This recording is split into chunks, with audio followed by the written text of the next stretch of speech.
എബ്രായ ഭാഷയിൽ പവിഴത്തിന് റാമോത്ത് എന്നാണ് പറയുന്നത്. യോബ് 28:18, യെഹെസ്കേൽ പ്രവചനം 27:16, വിലാപങ്ങൾ 4-ാം അധ്യായം 7-ാം വാക്യം. റാമോത്ത് എന്ന എബ്രായ പദത്തിന് ഉന്നതങ്ങൾ എന്നാണ് അർത്ഥം. ജ്ഞാനത്തിൻ്റെ അമൂല്യതയെക്കുറിച്ചുള്ള വിവരണത്തിൽ യോബ് സ്വർണം, പൊന്ന്, തങ്കം 3 പ്രാവശ്യം പറഞ്ഞിട്ടുണ്ട്, വെള്ളി, വിലയേറിയ ഗോമേതകം, നീലരത്നം, സ്ഫടികം, പവിഴം, പളുങ്ക്, മുത്ത്, പുഷ്പരാഗം എന്നിവയെ പരാമർശിക്കുന്നു. ലോഹങ്ങളിലും രത്നങ്ങളിലും വിലയേറിയവയാണ് ഇവിടെ പറയുന്നത്. എന്നാൽ ഇവയ്ക്കിടയിലുള്ള പവിഴവും പളുങ്കും മൃദുവാണ്. മറ്റുള്ളവയെപ്പോലെ കടുപ്പമേറിയതോ ഈടുറ്റതോ അല്ല. പളുങ്കിനെ സംബന്ധിച്ചിടത്തോളം അതുല്യമായ പ്രഭ അതിനെ മേൽത്തരമാക്കുന്നു. എന്നാൽ കടലിൽ വളരുന്ന പവിഴം വളരെ മൃദുവാണ്. ആഭരണങ്ങളായും മുത്തുകളായും പവിഴം ഉപയോഗിക്കുന്നുണ്ട്.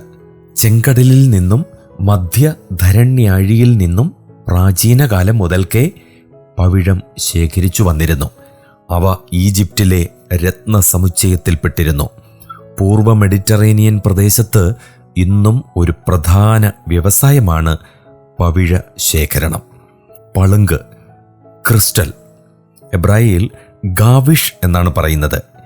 ഗ്രീക്കിൽ കുസ്റ്റല്ലോസ് എന്നാണ് പറയുന്നത്. ഒരുതരം സ്ഫടികമാണ് പളുങ്ക്. യോബ് 28:17, വെളിപ്പാട് 4:6, 21:1. പഴയ നിയമത്തിൽ ഇയ്യോബിൻ്റെ പുസ്തകത്തിൽ മാത്രമാണ് പളുങ്കിനെക്കുറിച്ച് പ്രസ്താവിക്കുന്നത്.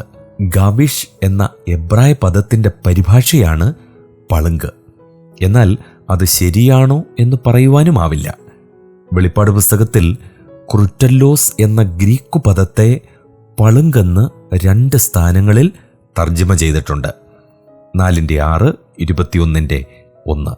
മഞ്ഞുകട്ട എന്നർത്ഥമുള്ള ക്രുവോസ് എന്ന പദത്തിൽ നിന്നുമാണ് ക്രൂറ്റല്ലോസ് എന്ന പദത്തിൻ്റെ നിഷ്പത്തി.